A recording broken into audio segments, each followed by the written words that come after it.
Assalamualaikum warahmatullahi wabarakatuh. Anda bersama saya, masih bersama dengan saya lagi, Azwar Kamar Zaman, dan kali ini kita dalam kempen kelas Prep Shock. Seperti mana yang anda ketahui, SPM akan berlangsung 22 hari bulan ni. Jadi baru-baru ni kita dah buka peluang kepada pelajar-pelajar di seluruh Malaysia untuk sertai kelas Prep Shock ni bersama dengan guru-guru hebat dari seluruh negara. Tapi kita dapat 3 orang guru, dan untuk malam ini kita ada salah seorang guru cemerlang bahasa Melayu dari Sultan Idris College. Betul ke Cikgu Din? Sultan Ismail College. Okay, sorry. Sultan Ismail. Sultan Ismail College. Okay, jadi tanpa membuang masa, saya rasa dua orang pelajar kita pun dah tak sabar-sabar untuk bersama dengan Cikgu Din. Jadi saya menyerahkan sesi kelas Prep Shock ini kepada Cikgu Din. Dipersilakan. Bismillahirrahmanirrahim. Assalamualaikum dan salam sejahtera kesemuanya. Terima kasih kepada moderator Azwar dan juga kru dalam kelas Prep Shock, juga anak-anak yang sertai. Yang penting pastikan syok. Okey, hari ini Abang Din perkenalkan diri. Nama saya Cikgu Muhammad Syaharudin ataupun dikenali dengan Abah Din, guru cemerlang bahasa Melayu Maktab Sultan Ismail, Kota Baru, Kelantan. Berkhidmat selama 23 tahun dan merupakan penceramah untuk SPM dan PT3 seluruh negara. Saya juga pengubahan modul inspirasi AFIM untuk SPM dan juga penulis buku rujukan. Jadi pada malam ini anda akan bersama Abang Din untuk mengulang kaji bagaimana nak menghadapi SPM nanti. Okey, baiklah anak pelajar. Jadi terima kasih kerana anda menyertai kelas Prep Shock, dan semoga kelas pada malam ini memberikan manfaat pada anda untuk berhadapan dengan tanggal 22 Februari 2021. Berdebah kan? Sebaiklah pada malam ini Abang Din nak sharekan beberapa tips, kemudian petua untuk persediaan akhir dan bagaimana cara anda mengulang kaji ataupun memahami soalan supaya dapat membantu anda dengan memperoleh keputusan yang cemerlang dalam SPM. Ayuh kita saksikan slide yang dipaparkan. Baiklah anak-anak, pada hari ini kita bincangkan tentang tips-tips cemerlang bahasa Melayu kertas 1 dan kertas 2. Okey, dan kita akan lihat apakah kesilapan dan kelemahan calon sepanjang Abang Din berbicara nanti. Kita boleh lihat apakah kelemahan yang biasa calon lakukan, kemudian petua-petua yang boleh diambil, persediaan terakhir dan juga topik penting dalam SPM. Baiklah anak pelajar, strategi untuk mendapatkan A+ bahasa Melayu SPM. Okay, dalam soalan SPM untuk ujian bertulis, kita ada 2 kertas, iaitu kertas 1 dan kertas 2. Anak-anak, dalam kertas 1 dan kertas 2, kita perlu tahu apakah bahagian yang disediakan dan perlu yang dijawab oleh kita. Baiklah, soalan bahagian bahasa Melayu kertas 1, bahagian A 30 markah, iaitu karangan baharan sangan. Jadi anak-anak yang mahukan A+, anda haruslah skor ataupun sasaran anda 28 ke 30. Okey, kepada yang mahukan A+. Tapi kalau anda nak A, mungkin anda boleh ambil 26 per 30. Jadi kita cuba buat sasaran dan buat latihan supaya kita mencapai sasaran tersebut. Manakala bahagian B, karangan umum yang mempunyai 5 soalan dan anda perlu memilih salah satu soalan, markah yang diperuntukkan 100 markah. Dan kita cuba untuk dapatkan 90 ke atas kalau mahukan A+. Kalau 80, mungkin kita dapat A. Jadi anak-anak, untuk soalan bahagian B ni, 5 soalan, anda perlulah memilih soalan yang mahir anda jawab ataupun yang anda boleh kuasai. Contohnya soalan 1, 2 dan 3, iaitu tema, individu, keluarga, masyarakat dan negara. Kalau soalan antarabangsa, mungkin sukar untuk kamu skor yang dengan lebih cemerlang. Itu untuk soalan bahagian A. Sebelum Abah lupa, bahagian A anda perlu berikan 3 isi seperti mana yang anda lihat pada gambar, dan bahagian B anda perlu berikan setidak-tidaknya 4 isi untuk dapat cemerlang. Kalau dapat 5, lagi bagus. Okey, baik anak-anak. Kemudian kita lihat untuk bahagian B. Bahagian B iaitu kertas 2. Maafkan saya, kertas 2. Kita ada 4 soalan, iaitu soalan rumusan, soalan pemahaman, antologi dan juga rumusan. Kita ada soalan tata bahasa dan yang keempat, novel. Soalan rumusan, anak-anak perlu jawab dan markah yang diperuntukkan 30 markah. Okey, manakala soalan pemahaman rumusan dan juga pemahaman antologi ada 2A, 2B, 2C dan 2D, maka keseluruhan 35 markah. Jadi dalam kotak warna merah pada skrin itu adalah sasarannya. Baiklah, untuk tata bahasa ada 5 soalan tata bahasa A hingga E, dan setiap soalan menyumbang markah 6 kali 5, 30 markah. Cuba dapatkan 28. untuk cemerlang A+. Dan soalan novel akhir sekali, iaitu kamu ada bahagian 4A dan 4B, okay, iaitu markahnya keseluruhan 15 markah, 4A 7 markah dan 4B 8 markah. Jadi kejap lagi kita akan kupas macam mana teknik menjawab kedua-dua kertas 1 dan kertas 2 untuk dapat cemerlang. Dan kiraan mudah yang dapat kita buat untuk kiraan A+. Kalau kertas 1 kita dapat 118 dan kertas 2 kita dapat 100, maka total keseluruhan jumlah keseluruhan 218. Bahagikan dengan markah besar 240, maka kita akan dapat 90.8, iaitu 91 bersama dengan 91 A+. InsyaAllah boleh, anda yakin anda boleh lakukannya. Baiklah anak-anak, untuk bergerak pada yang seterusnya, kita lihat bagaimanakah ciri-ciri karangan cemerlang. Kan? Bila jawab karangan, pasti anda nakkan karangan cemerlang. Orang kata, okay, kalau kita tulis tu, kalau tulis orang kata sambal lewa, mungkin susah nak cemerlang. Kalau tak betul, memang susah nak cemerlang. Jadi kita cuba hasilkan karangan cemerlang. Kalau Abah Din mengajar, ciri-ciri karangan cemerlang itu mestilah karangan yang matang dan ada 7 bintang. 7 bintang ni maksud apa yang perlu ada dalam karangan anda untuk menampakkan karangan anda matang dan melayakkan anda memperoleh cemerlang. Okey, yang pertama, isi mestilah tepat. Calon harus menjawab tugas yang diberikan. Maksudnya di sini, Azwar kalau dia terpesong, susah dapat cemerlang. Dia kena jawab tulisan. Apa yang dia tanya tu kena jawab tugasan. Kalau tidak, tak matang namanya. Maksudnya dia jawab benda lain. Betul tak Azwar? Contoh kan, orang tanya langkah, dia pergi cerita kesan. Tak dapat nak nolong. Jadi pastikan anda menjawab apa yang ditanya. Contohlah paling jelas, cikgu nak share. Kadang-kadang pelajar dia suka jawab, dia tengok soalan peranan anda. Jadi pelajar suka menjawab anda tu, dia jawab dengan kita. Jadi bila kita bukan menjawab dengan tepat, sebab kita ni merangkumi bukan diri sendiri, orang lain pun terlibat. Jadi sepatutnya anda itu tukar dengan saya. Macam tu. Jadi mesti kena tukar saya, baru nampak jawapan tu lebih tepat. Okey, yang kedua, huraian jelas. Dalam memberikan huraian untuk SPM, bila kita membina karangan, pastikan huraian kita jelas. Bila jelas, kebiasaannya guru-guru meminta pelajar untuk berikan alasan dengan kata tanya, bagaimana atau mengapa.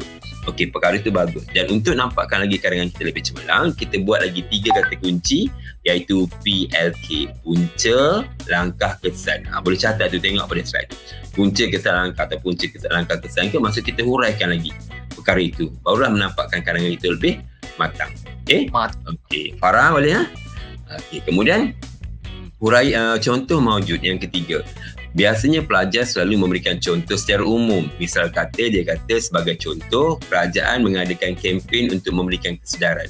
Jadi kempen yang disebut tu Azwar, dia tak jelas kempen apa. Sepatutnya dia kena berikan satu nama. Kempen apa? Contohnya kempen cintai sungai kita sebagai contoh. Jadi kena sebut contoh itu dengan jelas, dengan boleh nampak, orang kata macam tu. Jangan sebut secara umum. Barulah pemeriksa akan faham apa yang kita maksudkan. Dan yang keempat ialah penegasan. Penegasan ni maksud kita tegaskan kembali isi yang kita beri untuk menunjukkan keyakinan. Percayalah pada isi. Kita nak tunjukkan bahawasanya isi kita beri itu memberikan keyakinan pada pemeriksa. Oh betul. Betul. Bagus. Adalah kita dah bagi huraian tepat. Kita bagi contoh nyata. Kita membuat penegasan. Baru nampak kita punya karangan itu lebih yakin dan matang. Okey, baiklah. Kemudian kita ada 4 yang perkara wajib dalam perenggan yang saya beritahu tadi. 4 perkara itu wajib dalam perenggan isi. Dan kita ada aksesori hiasan. Kita tengok orang perempuan kan dia pakai hiasan. Pakai anting-anting kan, pakai kerongsang. Jadi nak nampak cantik. Jadi dalam karangan pun, analoginya dalam karangan pun kita lah buatlah hiasannya. Hiasan tu seperti ungkapan bahasa indah. Saya namakan ungkapan bahasa indah ataupun ubi dengan ringkas. Ubi. Biasa makan ubi? Ubi kayu ada. Ubi keledek ada, macam-macam ubi. Okey, jadi dalam ubi ni ada akronim bagi ungkapan bahasa indah. Biasa guru-guru gunakan ungkapan menarik. Ungkapan menarik. Jadi untuk pelajar, pastikan anda catat ada 6 ungkapan menarik ubi yang biasa pelajar guna. Ada 6. Tulis tu. Pertama, peribahasa. Yang biasa pelajar guna. Okey, yang kedua, kata-kata hikmat. Yang ketiga, pendapat tokoh. Okey, yang keempat, lirik lagu. Yang kelima, pantun. Dan yang keenam, makna hadis, Al-Quran atau tafsir. Jadi kalau anda ada kemahiran menggunakan 6 perkara ini, anda boleh guna supaya karangan anda nampak menarik. Bayangkan dalam penulisan anda masukkan pantun. Indah mekar bunga melati, hidupnya subur di tengah laman. Hidup berjiran, suburkan di hati. Pasti aman. Pasti negara bahagia dan aman. Bunyi belakang kita buat rima ABAB. Macam tu Azwar. Kena rima betul. Jangan salah rima. Sedap pantun tu cikgu. Oh, cikgu alhamdulillah pernah johan kemangsaan pantun. Cikgu jadi hakim. Patutlah. Kontan je. Baru tahun masa umur PKP pun DBP ada buat pertandingan mencipta pantun. Saya masuk dan alhamdulillah saya johan rezeki. Wow. Hebat. Selingan kena masuk dalam penulisan sebab bila penulisan kita Azwar ada elemen-elemen begini menjadikan penulisan kita lebih menarik. Betul tak? Betul. Pemerintah kata bagus budak ni dia boleh masukkan pantun, bagus calon ni dia boleh masukkan pendapat tokoh. Contohnya tadi masa di kelas Abadin buat karangan berkaitan dengan aktiviti mengisi masa lapang. Jadi saya nak share dengan pelajar-pelajar apabila saya buat latihan aktiviti mengisi masa lapang. Jadi pelajar-pelajar saya menggunakan ubi sebagai permulaan karangan. Dia guna apa? Dia gunakan makna hadis atau Al-Quran, dia gunakan peribahasa. Contoh kalau berkaitan dengan masa, dia membuat demi masa sesungguhnya seseorang itu berada dalam kerugian. Kan dia ambil makna ayat Quran kan. Jadi maksudnya nampak karangan tu lebih mantap gitu. Jadi anak-anak yang dengar boleh ambil tips itu untuk dapatkan karangan yang lebih menarik. Baiklah anak-anak, yang keenam ataupun yang kedua aksesori tadi, kosakata aras tinggi. Untuk menampakkan karangan kita matang, kita gunalah kosakata aras tinggi. Dan pada kali ini, Abadin kongsikan 3 kosakata yang sesuai digunakan untuk semua karangan, iaitu obligasi. Siapa tahu apa maksud obligasi? Orang tahu tak apa maksud obligasi?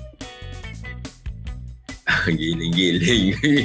Okey, obligasi maksud dia tanggungjawab. Okey, jadi boleh guna perkataan tanggungjawab ataupun boleh guna perkataan obligasi menggantikan tanggungjawab. Tulis tu, bila cikgu cakap tulis, biar awak boleh guna.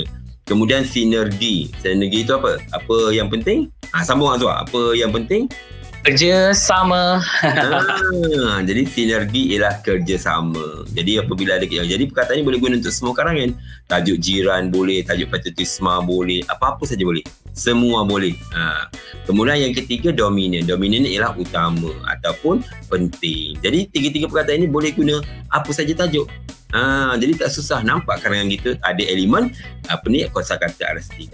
Dan yang terakhir, yang ke-7, bintang yang ke-7, penanda wacana aras tinggi. Jadi nak nampakkan karangan kita sedap, kita gunalah penanda wacana aras tinggi.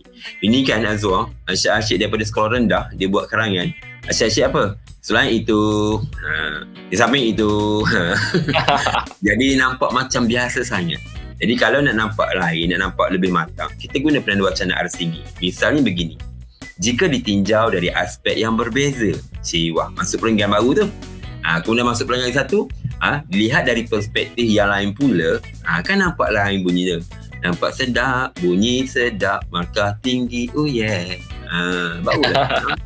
Ini korang buat asyik selain itu. Kalau Azwar biasa guna apa masa sekolah dulu? Oh, saya sekolah dulu guna paling hebat pun kendati pun.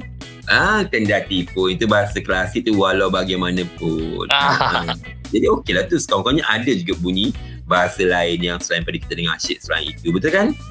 Betul. Jadi mana yang dengar tu tolong guna. Okey, itu adalah 7 bintang. Ingat, kita bergerak kepada slide yang seterusnya. Pastikan anda tersabar menantikannya. Strategi untuk memulakan jawapan karangan bahagian A 30 markah dan bahagian B 100 markah. Yang pertama, yang paling penting Azwar, pelajar kena baca betul-betul dan faham kehendak soalan. Kalau mereka tak faham, nanti lain jawabnya. Betul tak? Baca dan faham betul-betul. Ingat pesan Abadin, setiap perkataan dalam soalan ada maksud tersendiri. Baca, pegang pen atau pensel, garis atau bulat perkataan kata kunci. Kenapa pasti 2 perkara? Kata kunci dan perangkap. Kalau salah masuk perangkap pada babum habis. Jadi kenal kata kunci. Contoh kata kunci kata apa? Langkah. Ingat kata kunci langkah. Perangkapnya apa? Dia kata dalam kalangan masyarakat. Jadi bila anda jawab soalan tu, mesti ada ayat karangan masyarakat tu. Kena ada. Jangan tinggalkan subjek itu dalam setiap perenggan. Barulah dia betul. Okey, kemudian yang keempat, conteng formula ataupun point ataupun rangka pada kertas soalan bila kamu nak mulakan. Jangan biarkan bersih. Biasa pelajar yang pandai, kita lihat kertas soalan dia kan, mesti dia ada conteng, kerangka dan sebagainya, formula. Okey, kemudian pastikan anda memilih soalan yang sesuai untuk soalan soalan 1B. Pilih yang anda kuasai. Jangan pilih yang memerangkap anda. Dan jangan lupa tulis nombor soalan. Walaupun nampak mudah, tulis nombor soalan. Memudahkan pemeriksa tahu soalan mana yang anda jawab. Okey, baiklah anak-anak. Okey, ini apa dia nak share saja. Okey, saya cuma sekadar nak share. Untuk memulakan sebuah karangan daripada awal hingga akhir, pastinya ada 3 perenggan yang wajib anda buat. Iaitu perenggan pendahuluan, perenggan isi dan perenggan penutup anak-anak. Jadi anak-anak, di sini Abang Din cadangkan 3. Kalau perenggan pendahuluan, bagaimana anda nak mulakan mengarang, anda ambil 3 kaedah yang mungkin anda boleh buat. Jangan buat banyak-banyak. Ada orang fikir kaedah yang susah-susah. Ambil senang. Okay. Yang pertama, kalau anak-anak lihat, Abang Din tulis MISUP. MISUP itu maksudnya kaedah formula. Formula Abang Din untuk makluman anda. MISUP ni adalah inovasi saya, iaitu perenggan pendahuluan, pelajar gunakan formula MISUP. Apa dia MISUP? Sekejap lagi kita boleh tengok.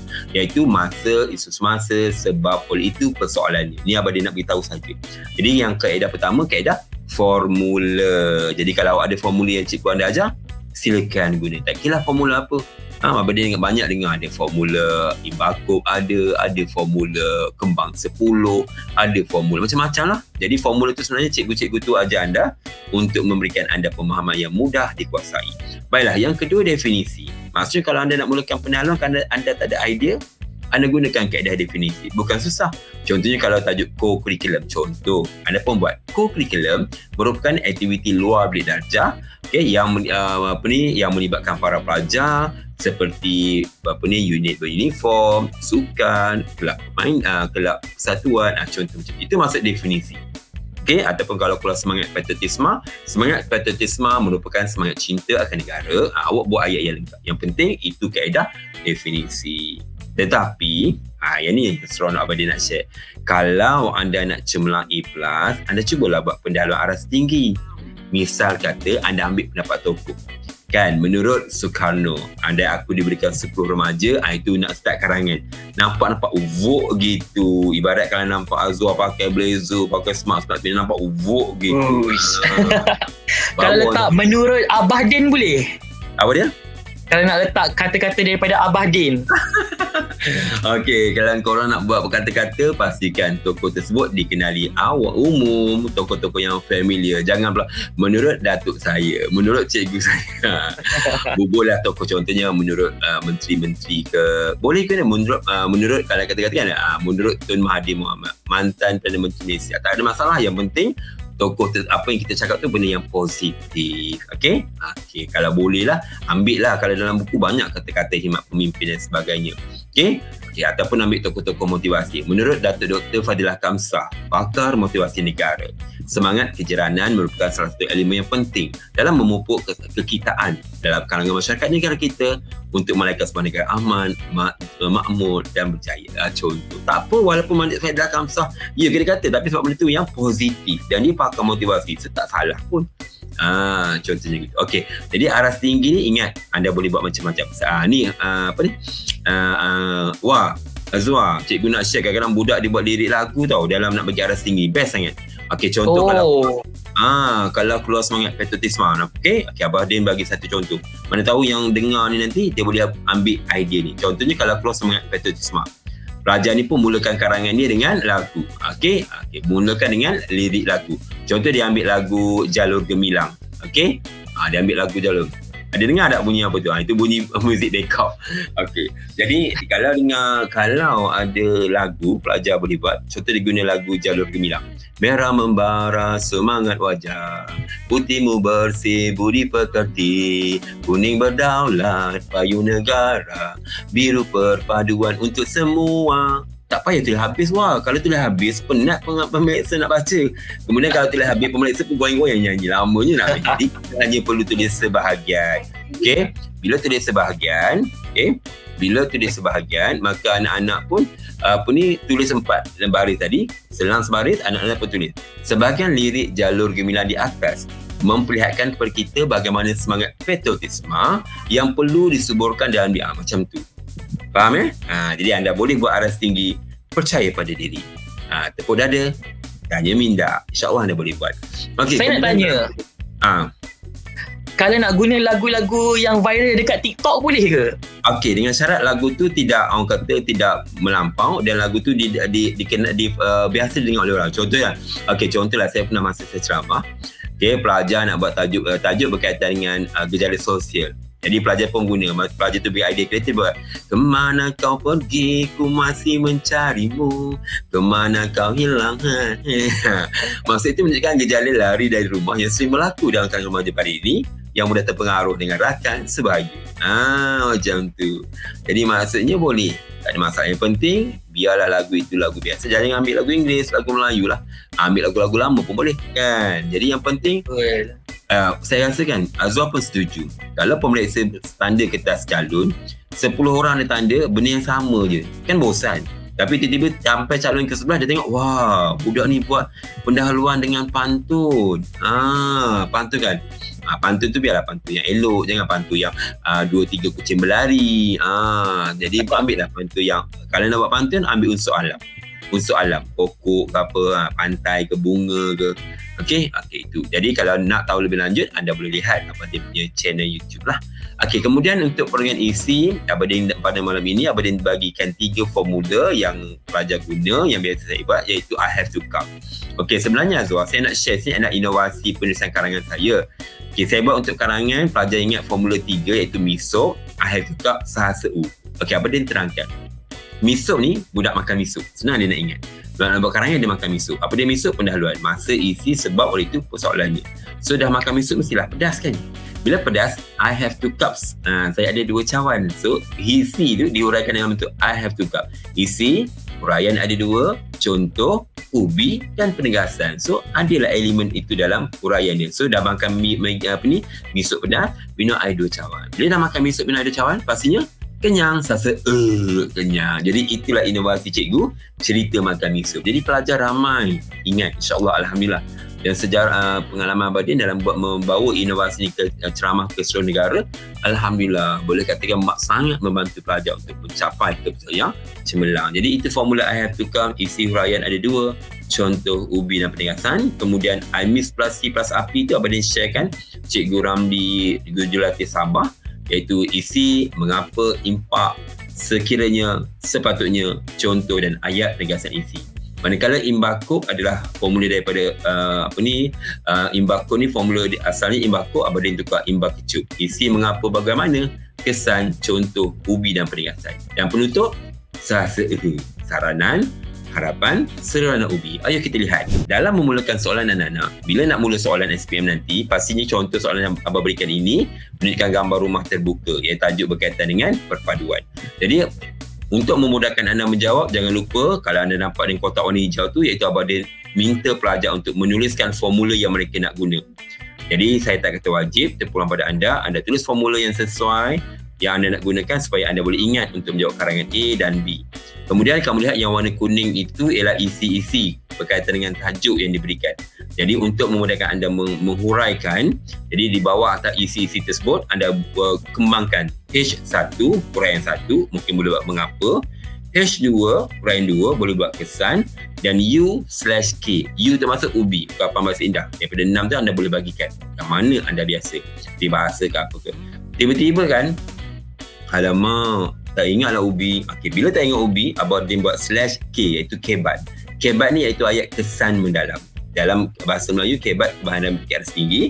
Ayat dia kesan mendalam. Jadi, bila anda buat kerangka macam ni, senang anda nak mengarang sebab anda dah ada point ataupun isi dalam membina karangan. Inilah cara yang pelajar saya buat. Tadi pun Abadin buat untuk karangan A, pelajar dapat jawab dengan cepat kerana mereka buat kerangka terlebih dahulu. Ini dia. Ini contoh misop. Nampak gambar misop tu? Jadi ada 5 ayat dengan pendahuluan. Jadi itu ayat masa, apa dia? Contoh yang warna merah tu ayat masa. Dewasa ini, isu dia sektor pelancongan. Sebab tadi gambar tadi berkaitan dengan rumah terbuka kan, mungkin boleh naik pelancongan dan sebagainya. Jadi ini contoh ayat. Isu semasa kita ceritakan apa yang berlaku di negara kita. Kemudian ayat ketiga, sebab, kita berikan alasan kenapa pentingnya sektor pelancongan ini. Kemudian ayat oleh itu ni, kalau pelajar nak mudah ingat, dalam kurungan bawah oleh itu tu anda nak tulis apa nak buat. Apa nak buat? Oleh itu setiap pihak bertanggungjawab seharusnya meningkatkan usaha, beritahu apa nak buat. Dan persoalannya itu maksudnya kita menjawab tugasan yang diberikan. Apakah usaha-usaha nyatakan? Itu persoalannya. Jadi anak-anak kena ingat formula MISOP ini salah satu. Bukan wajib anda ikut, tapi salah satu formula yang anda boleh gunakan untuk perenggan pendahuluan. Okey, kemudian kita lihat perenggan isi. Ni I have two cups. Patutnya cups tu ada dua lah sebab dia dua kan, ada S. Jadi apa dia I have two cup? Isi, I tu isi, H tu huraian pertama, H1 tu huraian pertama, kita boleh ceritakan mengapa dan bagaimana. Kemudian huraian 2 kita boleh berikan kesan ataupun langkah. Kalau kita nak ceritakan dua-dua sekali pun tak ada masalah. Kemudian contoh, nyatakan contoh yang mawjud, yang nampak. Ubi ungkapan bahasa indah, iaitu ungkapan menarik dan penegasan. Itu dia. Contohnya begini. Okey, ini adalah salah satu formula I have to cup yang lengkap. Berkaitan dengan tajuk tadi, berkaitan pelancongan, usaha untuk memajukan sektor pelancongan. Jadi anak boleh tengok, ayat isi dia apa, dengan isinya iaitu melalui promosi pelancongan. Huraiannya bagaimana? Kerajaan dan sektor swasta bergabung tenaga untuk mengadakan promosi. Huraian kedua, kesan apa? Dapat Malaysia lebih dikenali, kan? Menarik lebih ramai pelancong. Kita bagi contoh yang nyata. Apa contoh nyata?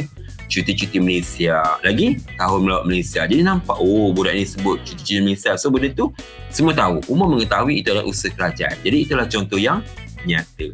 Kemudian kita letakkan ungkapan yang sesuai, ubi yang sesuai.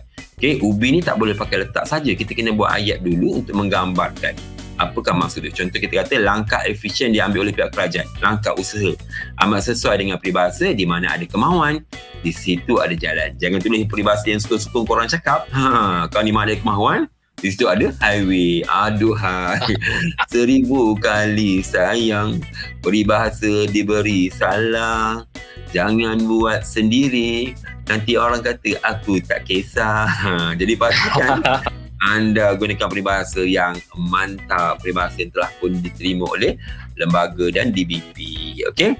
Dan ayat penegasan, seperti biasa kita jelaskan isi kita balik, kita tegaskan balik, mengatakan apa isi kita, iaitu jelaslah bahawa ayatnya sudah terang lagi bersuluk, tidak dapat dinafikan bahawa. Itu contoh ayat penegasan. Beritahukan dia apa yang kita nak tegaskan, isi yang kita tegaskan. Contohnya, jelaslah bahawa aktiviti promosi pelancongan merupakan salah satu usaha yang wajar dilakukan bagi memajukan sektor pelancongan di negara kita. Okey, dan kita terus bergerak kepada perenggan terakhir penutup sahasa. Alhamdulillah. Okey, perenggan ini wajib dibuat. Wah, Azwa, kadang-kadang buat karangan bagus. Memang bagus. Tiba-tiba karangan dia tak sempat siap sebab penutup tak buat. Habis markahnya. Wah, sayang sangat. Ya, jadi kat situlah kita ingat kita kena siapkan pendahuluan, perenggan isi dan perenggan penutup. Okey, perenggan penutup ni tak payahlah panjang-panjang. Kalau saya, apa yang Abah Din kongsikan dengan anda pada malam ini, memang salah satu teknik perenggan penutup yang boleh digunakan untuk semua karangan. Kita cuma tukar je ayatnya sikit-sikit. Contoh ayat pertama, ayat saranan. Saranan ni maksud cadangan. Kesimpulannya, selepas kesimpulannya siapa? Semua pihak. Contohnya, ibu bapa. Contohnya, para pelajar. Okey, haruslah berganding bahu dalam usaha. Dalam usaha apa? Kalau tajuk itu pelancongan, memajukan sektor pelancongan. Kalau tajuk itu berkaitan dengan pencemaran, memastikan pencemaran tidak berlaku. Kita tukar je perkara tu. Betul tak? Tukarkan dia subjek. Jadi senang. Okey, jadi kemudian ayat kedua, ayat harapan. Harapan kita sebagai penulis tentang isu yang kita utarakan. Contohnya kita buat ayat kerjasama dan komitmen daripada semua pihak amatlah dituntut agar, kita letak kata itu, agar atau supaya pilih mana satu. Apa yang diimpikan oleh kita akan menjadi realiti dan bukannya fantasi semata-mata. Ayat tu agak klise kan, menjadi realiti dan bukannya fantasi. Nampak kan kat situ. Kemudian ayat seruan. Seruan ni ayat yang ketiga dalam penutup, kita nak ajak orang buat baik. Apa-apa dalam isu kita mesti ajak orang buat baik.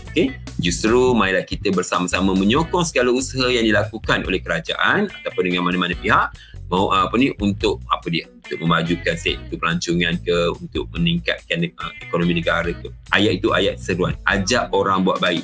Mula sekarang ending tu kita ajak orang baik. Ajak orang buat baik. Jadi kita ajaklah dalam ayat seruan.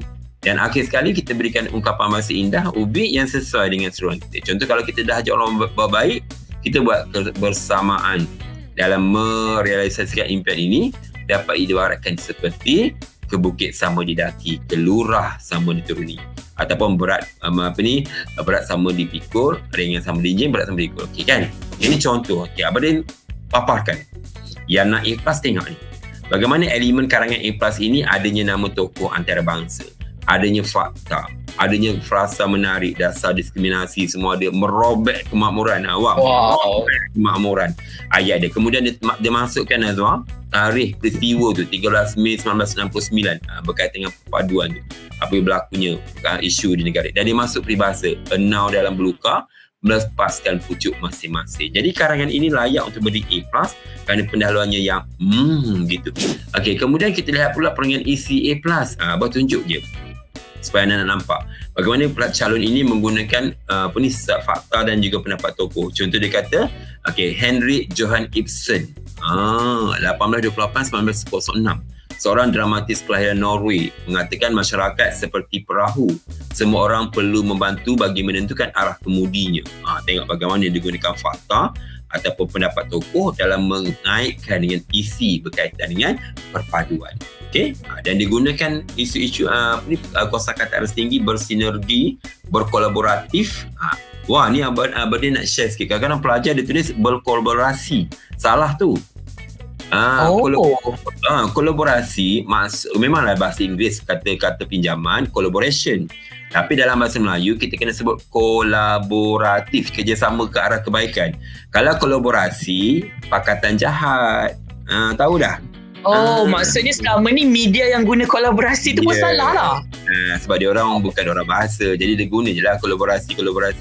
Sepatutnya collaboration itu kalau bahasa Melayunya kolaboratif. Kalau kolaborasi, kalau tak percaya tengok kamus dewan. Kolaborasi maksudnya pakatan jahat. Kemudian perangan penutup, ini contoh penutup yang A+. Okay, anak-anak. Jadi anak abang harap anda boleh cuba screenshot dan jadikan dia sebagai panduan. Baiklah. Ini antara tajuk popular. Anak-anak mesti nak tahu ni kan. Sibuklah tu tulis. Sibuklah tu.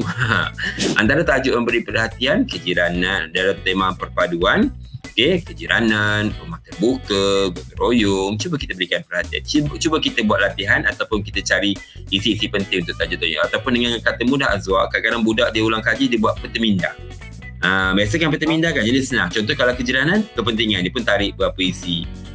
Lagi usaha-usaha, dia pun tarik macam. Abadin, ni tajuk-tajuk popular ke ni yang akan naik SPM tahun ni sebenarnya? Sebenarnya tajuk-tajuk ni Abadin keluarkan berdasarkan analisis percubaan. Kita tak boleh, kalau kita kata soalan sport tak boleh, sebab nanti kalau tak keluar, pelajar ataupun guru-guru akan salahkan kita. Sebenarnya macam tahun lepas Abadin buat juga. Tahun lepas Abadin buat analisis dan keluarkan secara begini. Alhamdulillah tahun lepas 95% apa Abadin target kata 1 kata 2 keluar. Syukurlah. Sebab kita lihat kekerapan dalam soalan percubaan, bukannya ahli nujum tau. Sekadar pandangan berdasarkan analisis. Okey, kemudian kesihatan, amalan hidup sihat, sebab berkaitan dengan COVID kita kaitkan kepentingan riadah, langkah-langkah pencegahan penyakit berjangkit. Itu contoh. Anda boleh cuba ulang kaji, buat latihan. Kemudian tema-tema lain, pelancongan, amalan menabung, permainan tradisional, pengangguran, semangat patriotisme dan juga teknologi maklumat. Jadi cuba cari isi.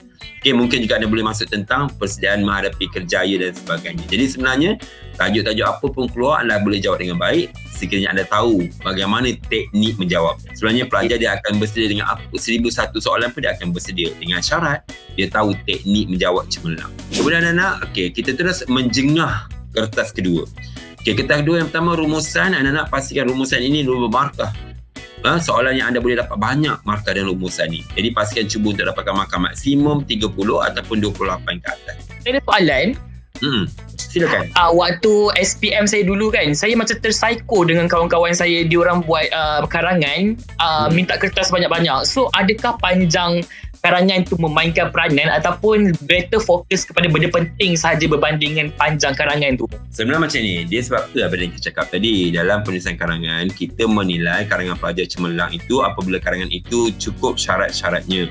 Karangannya matang, ada isinya betul, huraian jelas, dia bagi contoh nyata, bahasa dia gramatis. Jadi panjang tu sebagai advantage, huraian pengolahan dia menarik. Tapi kalau panjang mengarut pun tak guna juga. Sebab tu apa dia kata, kalau karangan bahagian A, anak-anak bagi 3 isi, ulas dengan matang. Kadang-kadang kita tak boleh nak larang. Sebab kalau budak-budak pelajar-pelajar yang biasa masuk pidato dengan bahas, confirm karangan dia panjang.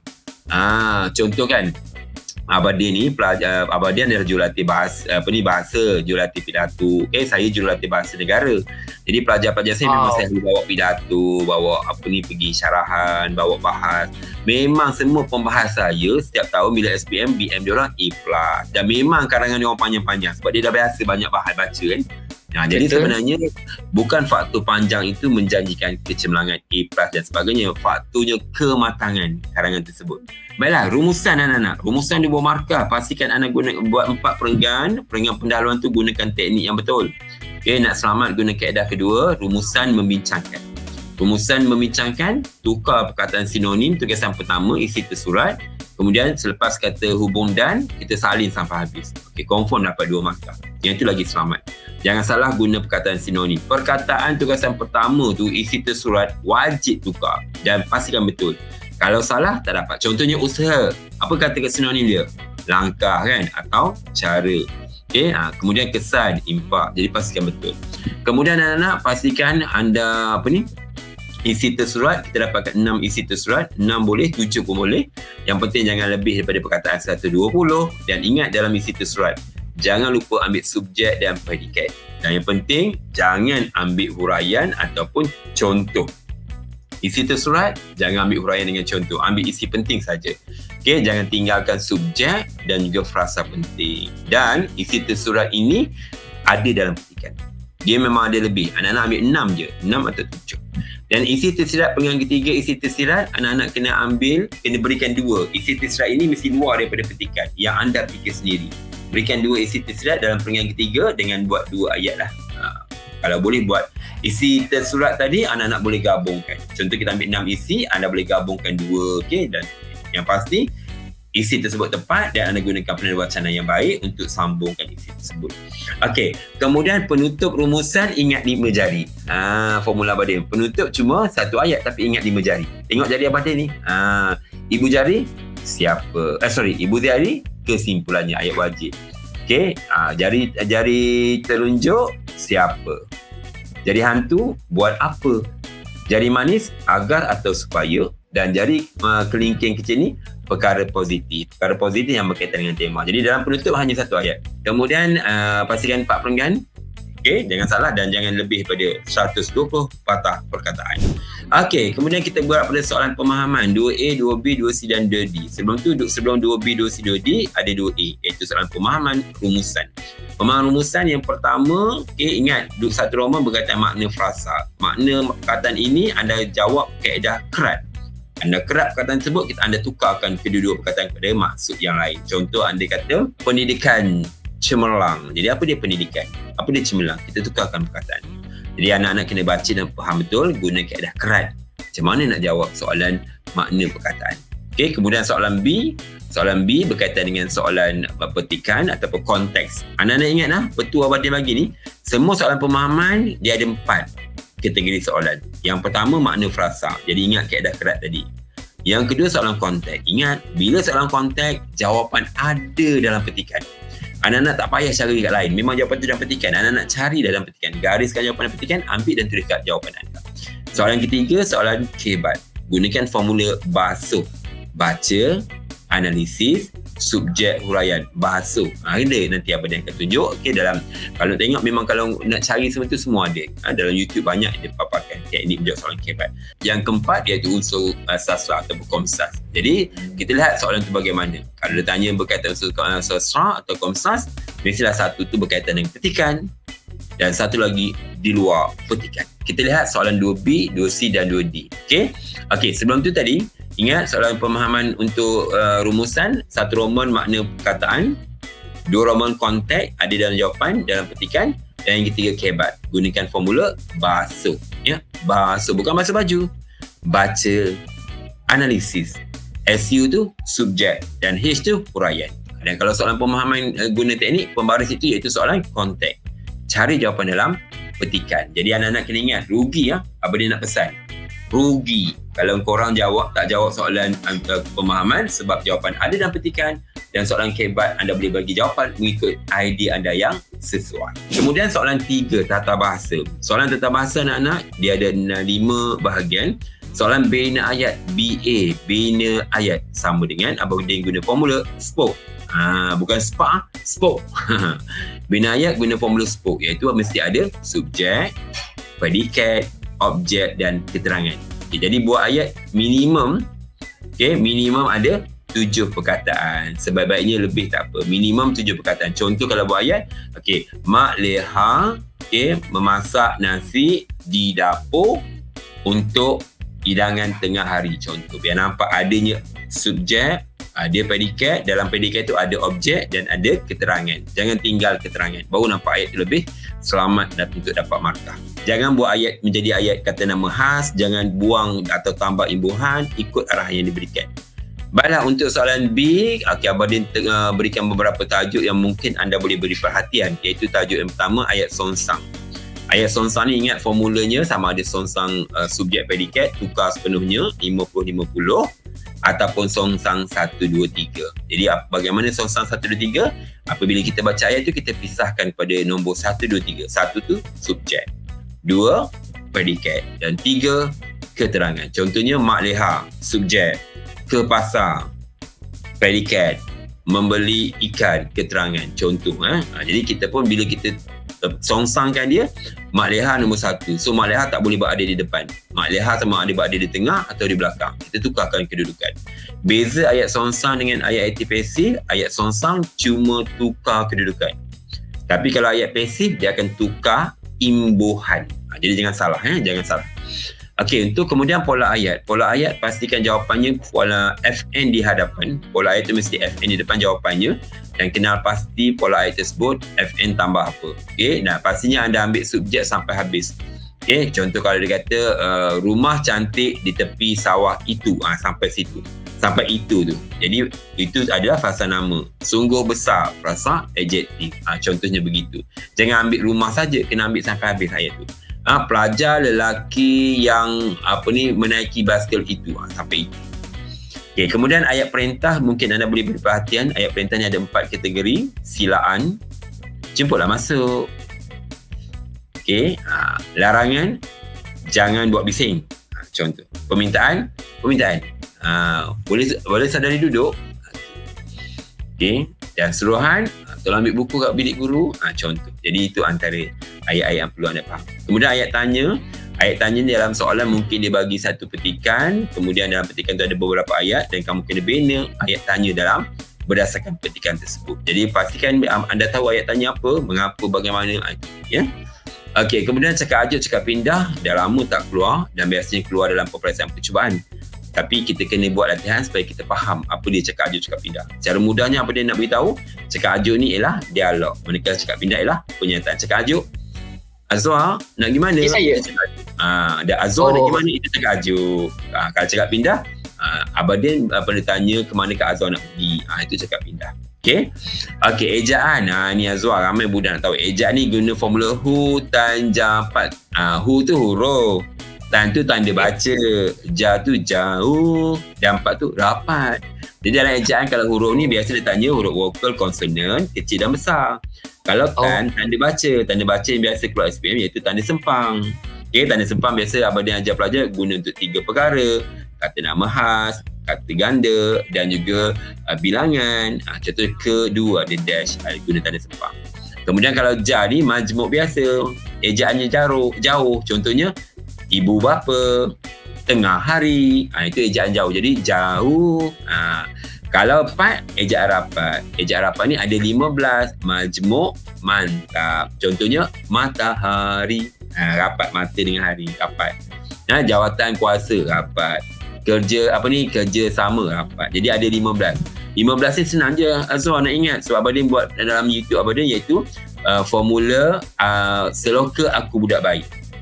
Seloka aku budak baik. Tengok jari Abadin. Aku budak baik, jarang kacau-kacau orang, malah suka senyum-senyum, tak tipu wanita pun. Cukup 15. Jadi 15 ni apa dia aku budak baik ni? Tengok dalam YouTube Abadin. Contohnya aku antarabangsa budak beritahu baik. Macam lekat dah Bumi Putra. Jadi 15 ni ada dalam Abadin punya YouTube. Jadi budak-budak senang nak ingat. Bila jumpa je, oh ni bukan majmuk mantap, so kena jauh. Contohnya dia nampak urus setia, bukan majmuk mantap. Urus setia kena jarak. Biasakan pula orang tu dia urus setia kapat. Jadi salah. Okey. Kemudian imbuhan dalam SPM biasa dia tanya awalan, akhiran, apitan. Sisipan jarang lah, tapi anak-anak kena tahu.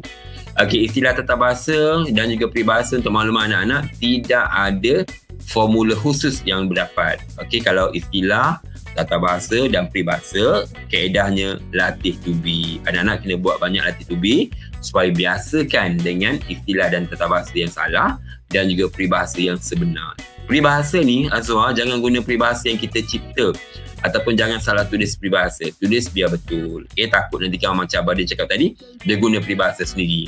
Di mana ada kemahuan, itu ada highway, kan? Lepas tu dia letak sini, seperti lembu dalam kandang. Macam pandai dia tulis. Jadi pastikan gunakan peribahasa yang dah mantap oleh pihak Dewan Bahasa dan Pustaka. Okey? Dan akhir sekali sebelum kita ni iaitu novel. Soalan kita sebelum novel. 15 markah anak-anak, ingat formula PH plus C. Penyataan sama dengan huraian dengan contoh. PH plus C ini sesuai untuk 5 perkara. N 3PL. N nilai, 3P persoalan, pengajaran, pewatakan, dan L latar masyarakat. So untuk formula ini anak-anak tidak boleh masukkan, tak boleh letakkan nama watak dalam penyataan. Nama watak tu mesti letak dalam huraian plus contoh. Jangan letak dalam penyataan. Contoh kalau tanya nilai murni, anak-anak tulis baik hati. So anak-anak beritahu nilai murni dalam novel ini ialah baik hati. Cukup, dapat 1 markah. Kemudian berikan H plus C, berikan huraian. Dalam huraian tu ada watak. Okay, kalau anak-anak jawab macam ni, nilai murni daripada novel ni ialah, anak-anak pun letak nama orang yang baik hati. Salah, kosong. Jadi teknik tu kena faham. Okay, dan lagi satu anak-anak boleh ingat Isa Jali. Okay, Isa Jali. Ingat 1, jawab 5. Apa yang perlu kita ingat? Sama ada nilai ataupun pewatakan. Dan kita boleh guna contoh yang sama. Okay, seperti yang Abadin tunjuk tu, kita gunakan contoh yang sama untuk kelima-lima perkara. Ini contoh Azwar. Ada contoh yang mudah. Tengok pada skrin. Mudah je. Ingat 1, jawab 5. Contoh kita ingat nilai, kasih sayang. Okay, novel tanpa contoh. Jadi bila ingat nilai, kasih sayang. Itu je jawapan dia. Kalau persoalan kasih sayang seorang ibu, tak ada anak. Ayat dia berbeza. Kalau pewatakan, seorang ibu yang ataupun seorang yang, ayat tu berbeza. Kasih sayang tu tak sama. Kalau pengajaran, kita hendaklah. Kita mestilah. Okay, dan latar masyarakat yang.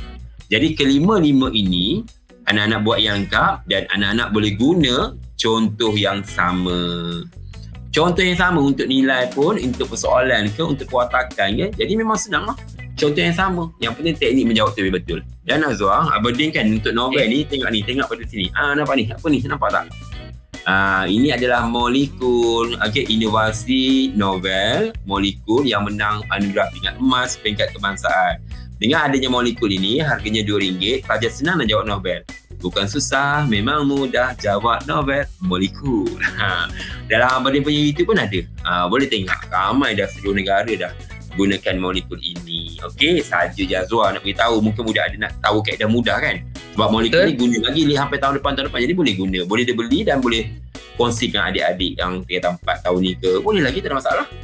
Macam tu. Ini contoh antara tajuk. Ini ramai yang tunggu ni. Antara tajuk-tajuk tudingan. Tudingan ni maksud tajuk yang kita berikan perhatian lah. Bukan tajuk sport lah. Soalan kita berikan perhatian. Anak-anak boleh lihat. Okey, antaranya. Okey. Kalau novel tu tengok tema, watak utama, untuk suspense itu contoh. Okey.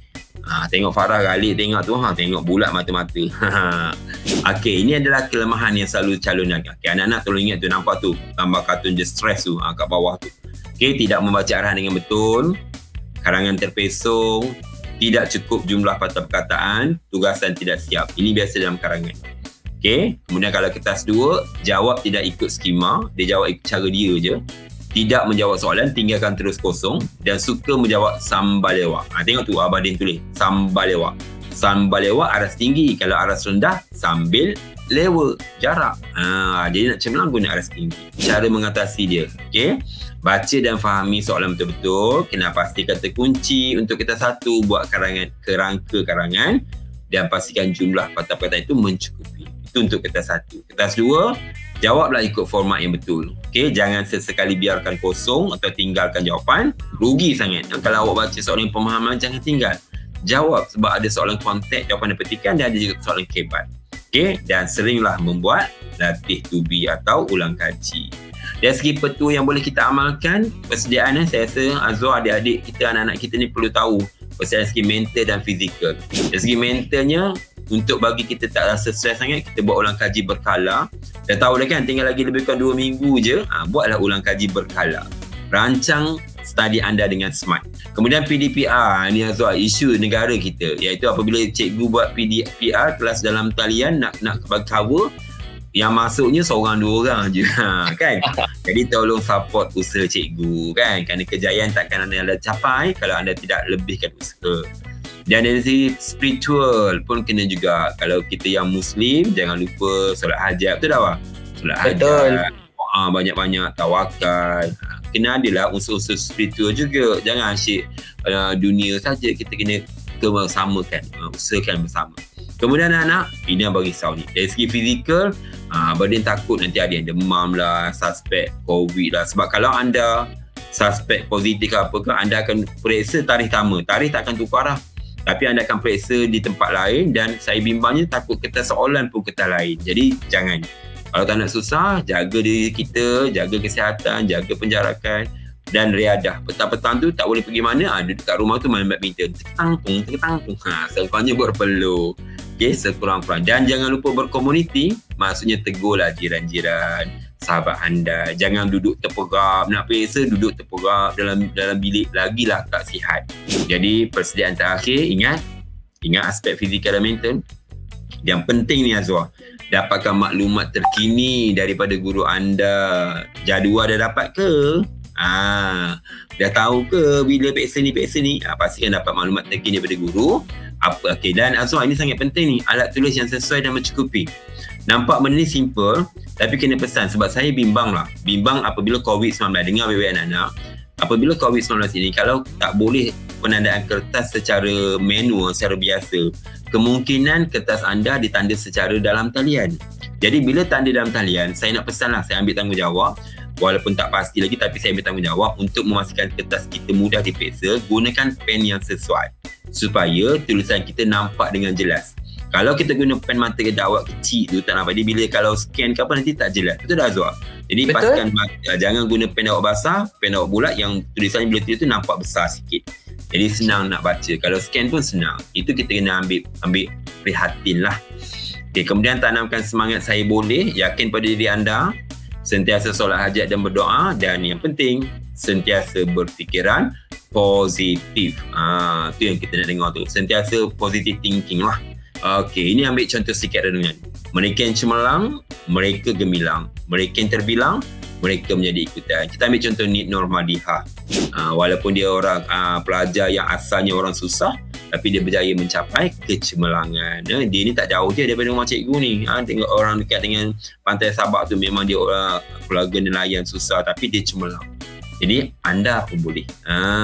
Bela anak-anak. Jadi pada anda yang nak mengikuti Abadin, nak tanya apa-apa, boleh tengok Abadin punya YouTube, Instagram, TikTok pun ada. Okey, sekadar hiburan untuk kita share dalam bentuk hiburan. Jadi itu saja yang Abadin nak kongsi pada malam ini. Jadi Abadin doakan supaya anda membuat persediaan yang mantap dan amalkan gaya hidup yang sihat. Jangan stres, okey? Sentiasa berlapang dada dan tingkatkan usaha kita secara yang atas kemampuan kita. Yang penting, kita jaga kita. Jadi sekian dulu perkongsian Abadin pada malam ini.